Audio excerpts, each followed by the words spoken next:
If you'd like to learn whether the Rock Retirement Club could be an important piece of your retirement puzzle, come hang out with me on Thursday, July 15th at 7 p.m., and I'll share a little bit about the club, answer your questions, and we can just talk about rock and retirement. Learn more at livewithroger.com.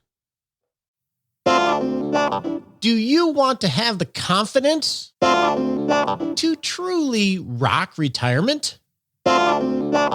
Well, I'm going to show you how on the Retirement Answer Man Show. Welcome to the show. My name is Roger Whitney. I am excited that you are here. Here we are in the middle of June, and I am in Colorado on our annual month-long Colorado Hangout. I have a lot of things planned for this month. I'm actually recording this right before I leave. So hopefully by this time I've figured out how to fly fish. I've mountain biked without crashing on my bike.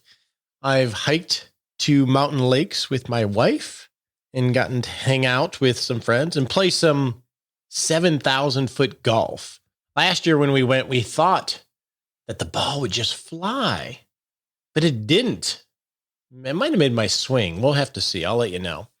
So summertime post-COVID. Seems that the world and at least our country is opening up. And there's a lot of excitement about getting out and about.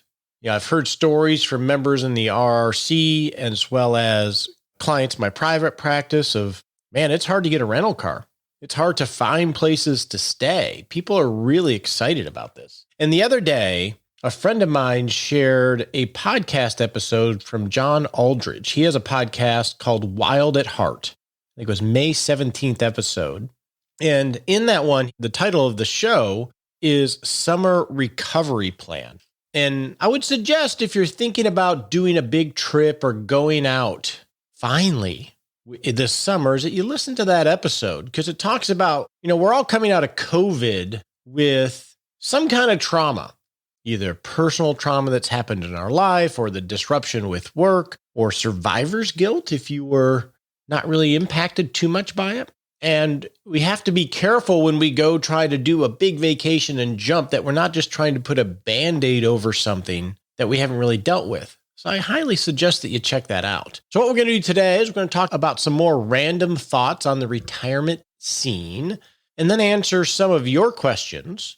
So if you have a question for the show, by the way, you can go to rogerwhitney.com/Ask Roger and you can ask a question. You can share a thought or a perspective. We always love to hear from you. With that, let's go to some random thoughts.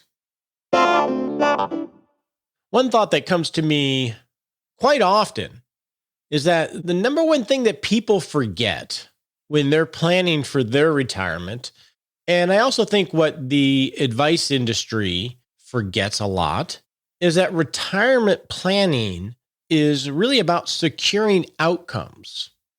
Securing and feeling confident that you can live the life that you want, that harvesting season.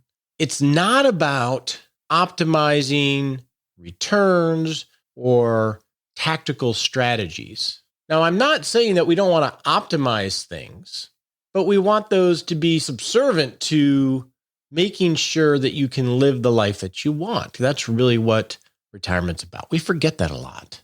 One thing that's been pretty cool about getting older and paying attention as best you can is getting wiser. I don't know about you, but I've really enjoyed that and gaining some perspective and feeling more comfortable with myself. But there's a downside to getting older too, and that is we build up a closet that we don't look at very often or even acknowledge of regret, guilt, shame, and burden.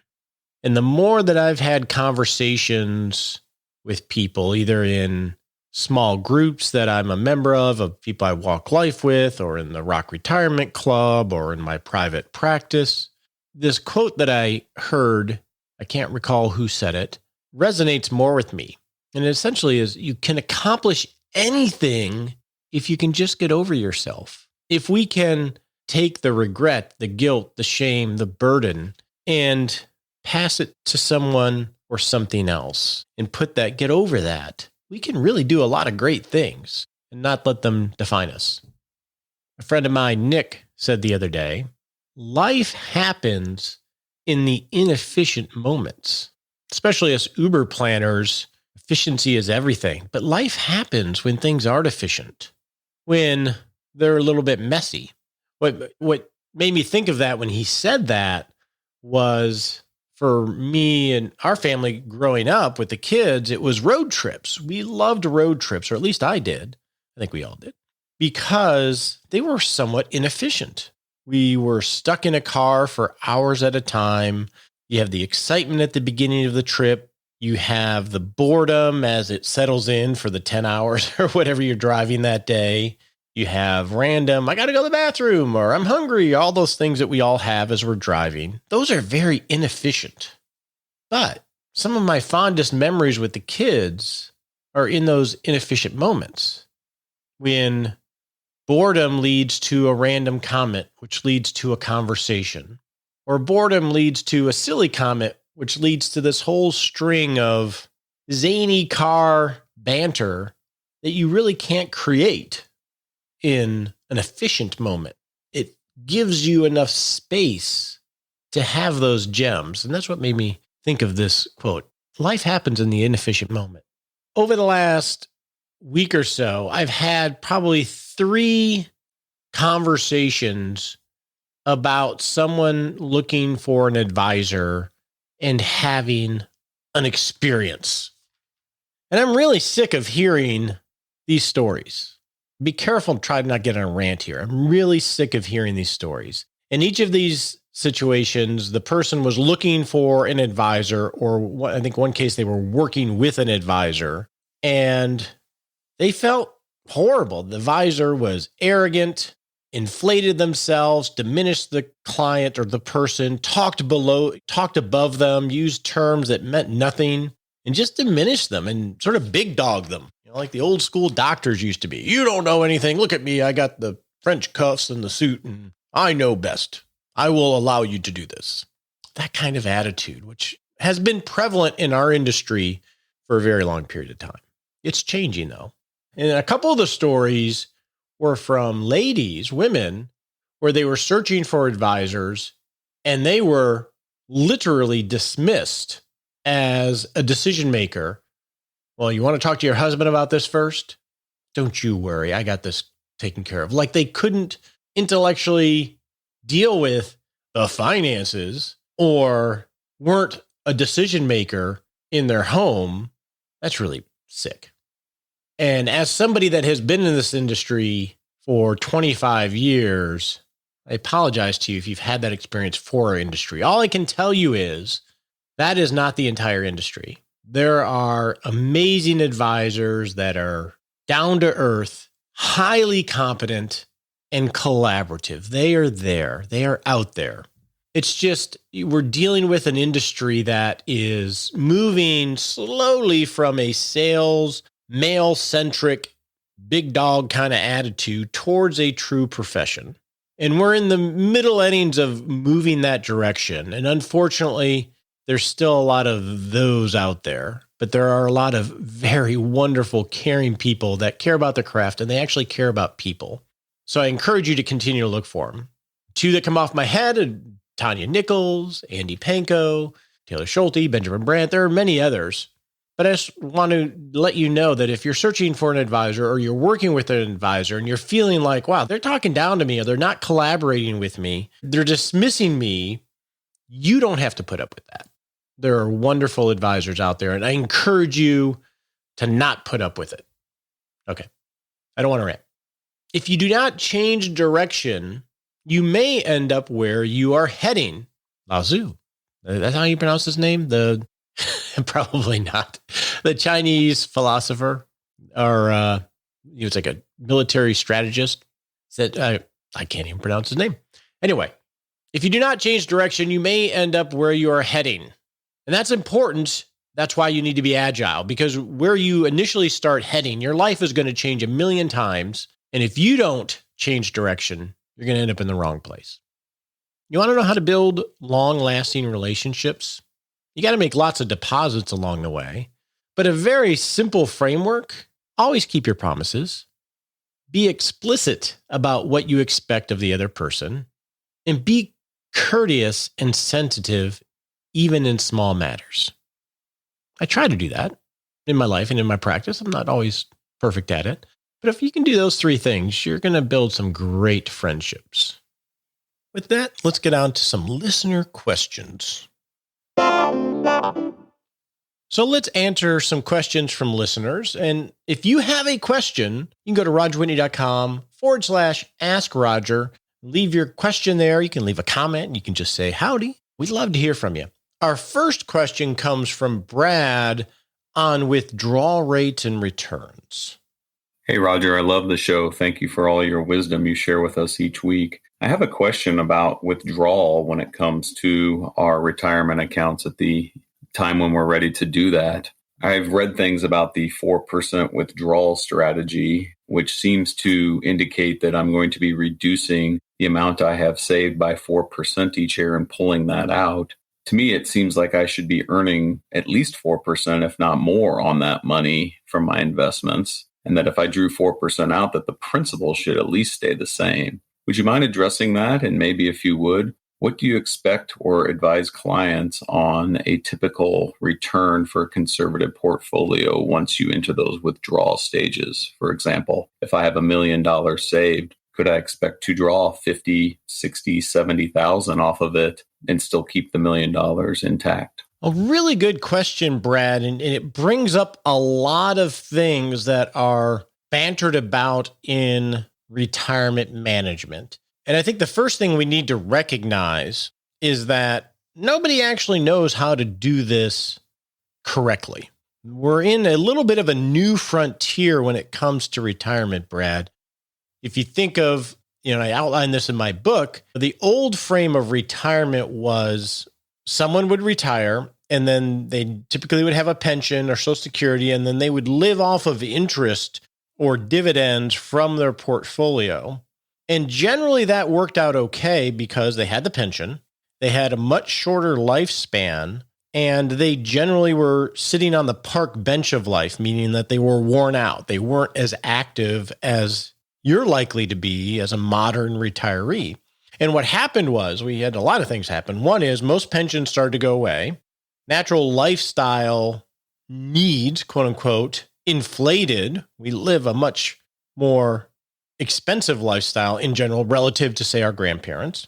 Our longevity, the amount of time that we're going to live, has been increasing. So the timeline of 10 to 15 years in retirement is now expanded to potentially 30, 40 years in retirement. So we've had a stretch out of the time that we had to plan for. And unlike past generations, for the most part, we are much more active in our retirement because we're, contrary to a lot of statistics, those that I interact with anyway, are generally more healthy, and they want to front load a lot of experiential things. They're ready to start living in retirement, not just sitting on the park bench. So these are a lot of things that have changed in retirement that makes the model of, in your instance, having my $1 million, taking $50,000, $60,000 a year out each year and never touching the principal, a lot more problematic, because as you stretch this time frame, you also stretch the compounding of inflation and the inflation risk. And if you don't have a pension, now you're dealing with more sequence of return risk. So that's why it's a little bit different. So let's put that out there as a baseline. Now, we talk about the 4% rule. And the 4% rule came from a paper, I believe it was in the Financial Planning Association Journal a number of years ago. And it was from a planner who was trying to estimate what is a sustainable withdrawal rate from a portfolio during retirement. And that was, how much can they take out, inflation adjusted each year? So that would be adjusting upwards for inflation, and have confidence that at the end of, say, 30 years, that you wouldn't run out of money. So the 4% rule, which the paper argued, was roughly that number from a withdrawal standpoint, that you can have pretty high confidence that you're not going to run out of money at the end. And that's become somewhat the benchmark. It's the thing that we see all the papers written about and articles and podcasts, etc. And there's a lot more research that has been done on it and bantered about what kind of assumption should you use. There's a couple problems that I've always had with using the 4% rule or a rule like that in your retirement.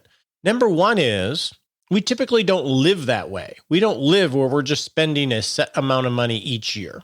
Two is that if the 4% rule makes it very confident that you're not going to run out of money at the end, then what is likely is you'll probably end up having more money than you expected towards the end of life if you use that type of rule religiously, because it's likely that you're going to have a normal type of experience. You're not going to have the bad iterations of markets and inflation and everything else.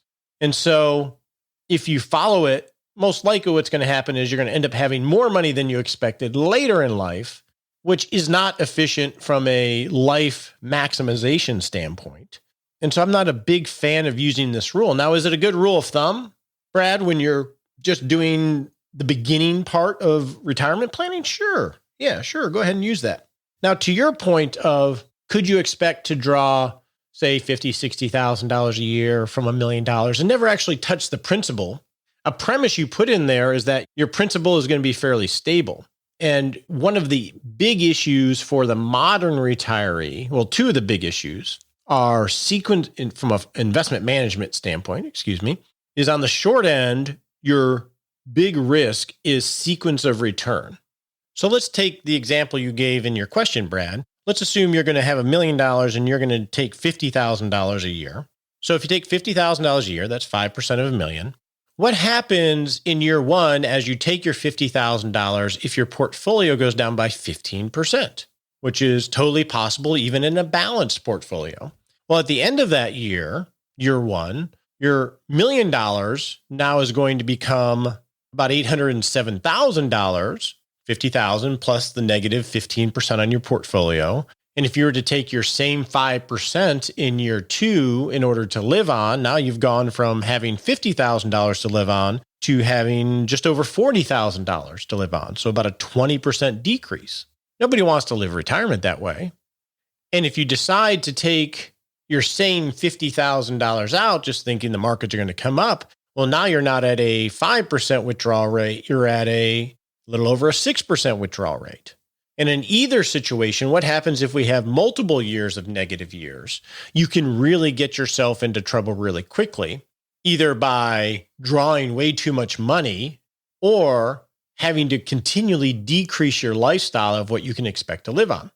And so in your retirement planning, I don't think it's wise to think from a withdrawal rate standpoint. The way that I prefer to do it is to think about a lifestyle design framework. And I think we're going to talk about that a little bit next week in the random comments, but rather map out and match your assets to pay your liabilities. So the money that is at risk from a sequencing of return standpoint, like we're talking about, is money we're not going to have to touch for 5 or 6 years. So we can mitigate a lot of what happens next year if the markets go down. And this is, in our case, the pie cake structure. Sometimes people call it a bucket structure. It's a play on that, which is essentially, and I have to remember this because I do this show so often, I talk about things a few times and I feel like, oh, I've said that, I don't have to explain it. So essentially what a pie cake structure is, a way of taking your financial assets, Brad, and dividing them into layers, just like you would layer a cake.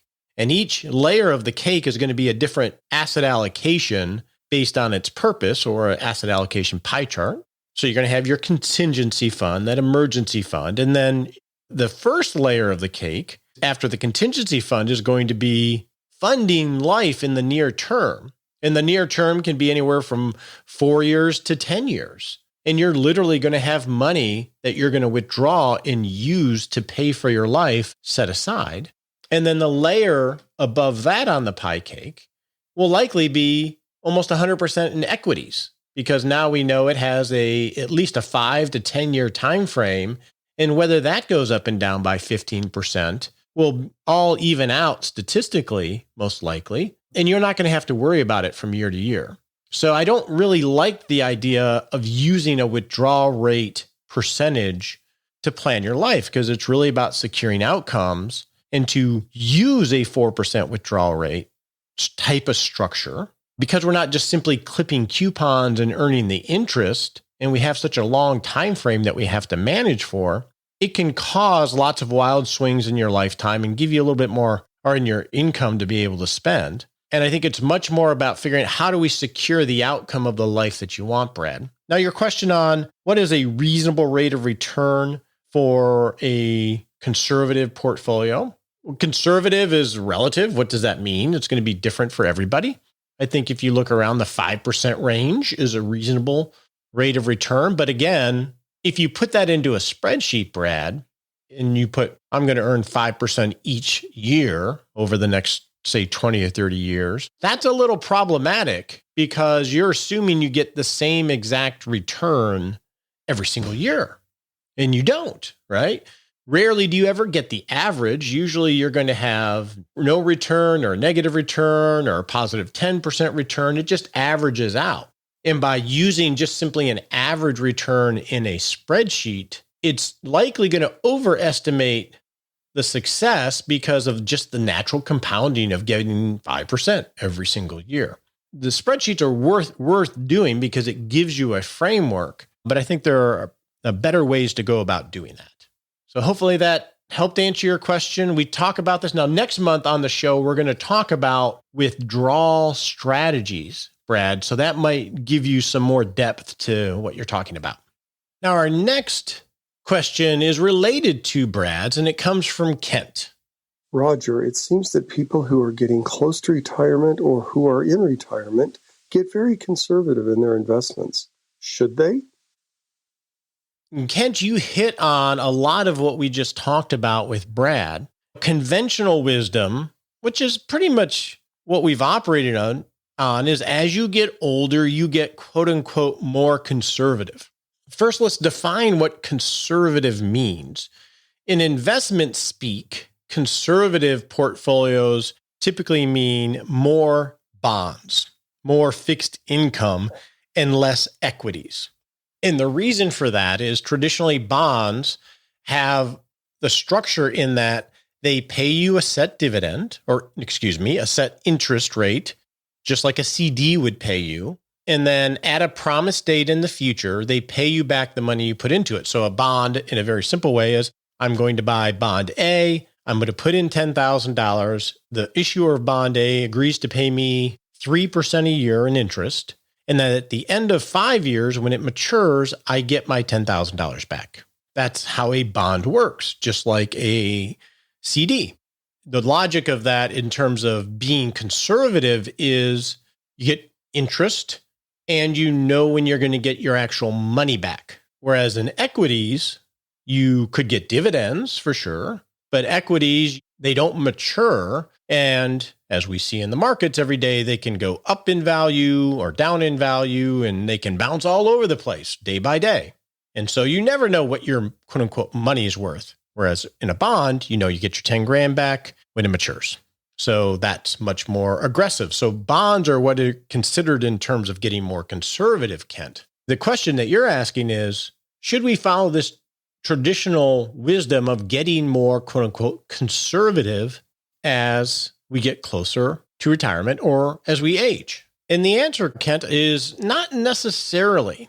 Assuming you have an asset allocation, meaning you've divided your assets between broad asset classes like stocks, bonds, and international equities, etc., time frame becomes pretty important. So if we think of a 1-year return, and I'm going to use some round numbers here, but they're indicative of historical rates going back to 1950. So let's say you had invested $1 in the S&P 500, and you had a 1-year return expectation.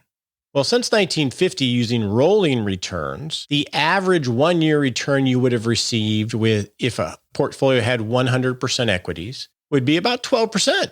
The best 1-year return using rolling returns since 1950 is about 60%. Oh, the worst 1-year return was about negative 43%. So obviously, if you needed the dollar in a year, you're probably not going to buy equities. Now, let's go out 10 years for equities. 10 years, it works out a lot better. On average, you would have had a 10-year average return of about 10%. And on the high end, about 19.5% a year. And on the low end, using rolling returns, which is a little bit different, would have been the worst case scenario would have been about negative 3% a year for 10 years if you had 100% equities. But you can see that your expected returns, the range from worst to best is a lot tighter. So having 100% equities, if you have a 10% time horizon, sets you up statistically for a lot better potential outcome than if you were doing it for only a year. And so this idea of time frame really matters here, Kent. And I think this is crucial to retirement planning because we are going to be potentially living so long, 30 years. We have to take care of the shorter term when we don't have normal income.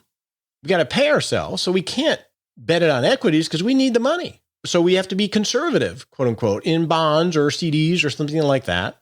So we can not have the risk of the sequence of getting a bad roll of the dice on equities. But if you change the frame, I still got to take care of my 70 or 80 or 90-year-old self, right? So if you have to take care of that version of you and you're sitting here at age 60, Kent, well, the money that you're investing for your 80-year-old self still has a 20-year time frame. And if you invested in, quote unquote, conservative assets, bonds, the big risk with bonds is inflation because the bond return is somewhat fixed if you hold it to maturity, and inflation is going to eat away at the purchasing power of that money. So if you have a 20-year time frame, you have to worry about your inflation risk of what your dollar is going to be worth in terms of paying for healthcare or your housing or groceries. And so rather than think about, quote unquote, getting more conservative, Kent, I think you need to think more about how do I match my assets to set me up to provide for my liabilities in retirement. And your liabilities in this case, it's the money you need to spend every year. So that is essentially what the pie cake structure does, or you hear people talk about the bucket structure. It's matching these assets, these monies that you have in whatever kinds of accounts, to the spending that you're going to do on a year-by-year basis. We teach this in our master class in the Rock Retirement Club. This is, I think, a really healthy way to plan for retirement if you're really focused on trying to secure a lifestyle. So hopefully that helps answer your question. It's not about getting conservative or aggressive. It's about matching your assets to the kind of life you want to live. Our next question comes from Daniel on pensions and net worth. Hey, I've learned so much from your podcast, and I'm counting down the years to retirement. 4 to go. Awesome, Daniel. My question has to do with how to calculate a pension on a net worth statement. I have a net worth spreadsheet with various accounts, but I'm not sure how to include a pension. My wife and I are both teachers with well-earned pensions, which will give us about $10,000 per month in retirement. How does this apply to our net worth? It's a good question, and it doesn't really apply, Daniel, to a traditional net worth statement. So a traditional net worth statement is simply a list of your assets, your financial assets, your house, your bank accounts, your 401k account, things like that, your cars. And then on the other end of the ledger, your liabilities, your mortgage, your car loan, and things like that. So that's a traditional net worth statement. If you want to create one, we have a worksheet you can get at rogerwhitney.com/resources, I believe.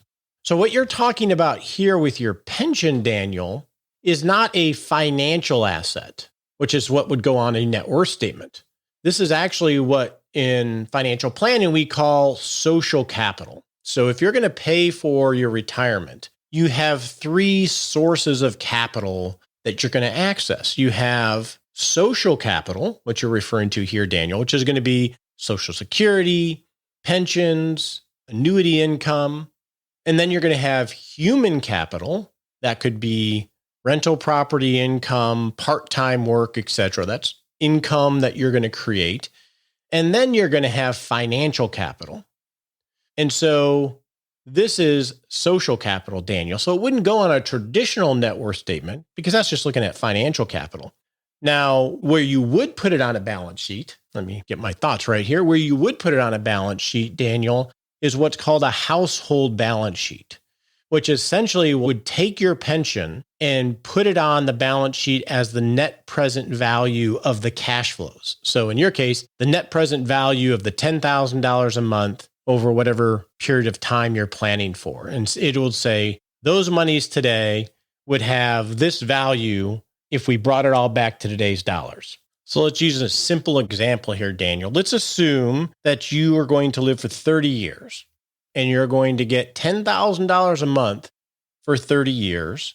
And at the end of that time, assuming you and your wife pass away at the same time, there's really no remaining value. So it's just those cash flows. And if we assume a discount rate, and I'm just choosing one at random, of 3%, that's what we would use. So if we had 30 years, $10,000 a month, no remaining value, what we would do in the household balance sheet is say, this pension today is worth about $2.37 million.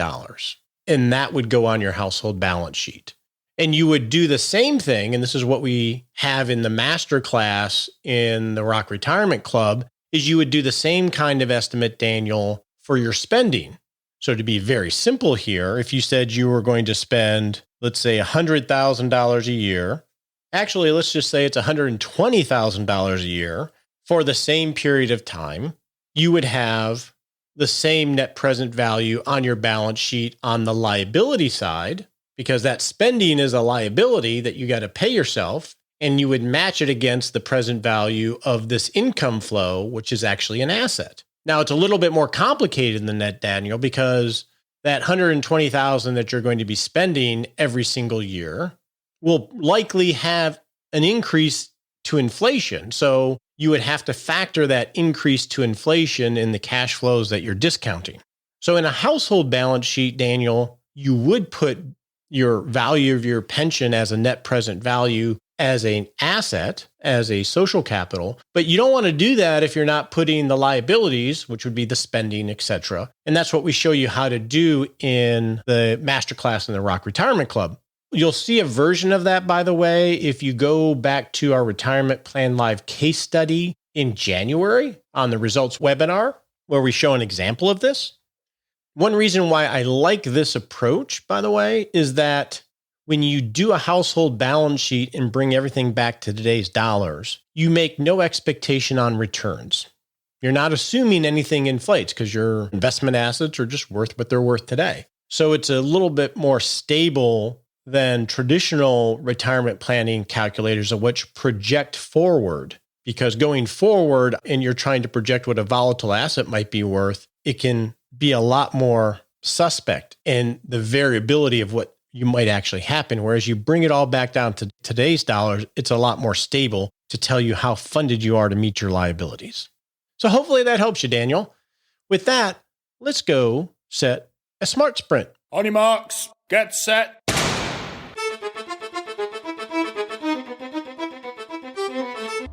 And we're off. Set a little baby step you can take in the next 7 days. It's not just rock retirement, but rock life. Okay, in the next 7 days, hopefully I will be golfing in Colorado and hitting it straight and far. But I challenge you, just go do something fun. It's summertime. We're not going to put too much work on you. Just go make sure you do something fun and love on the people you love, all right?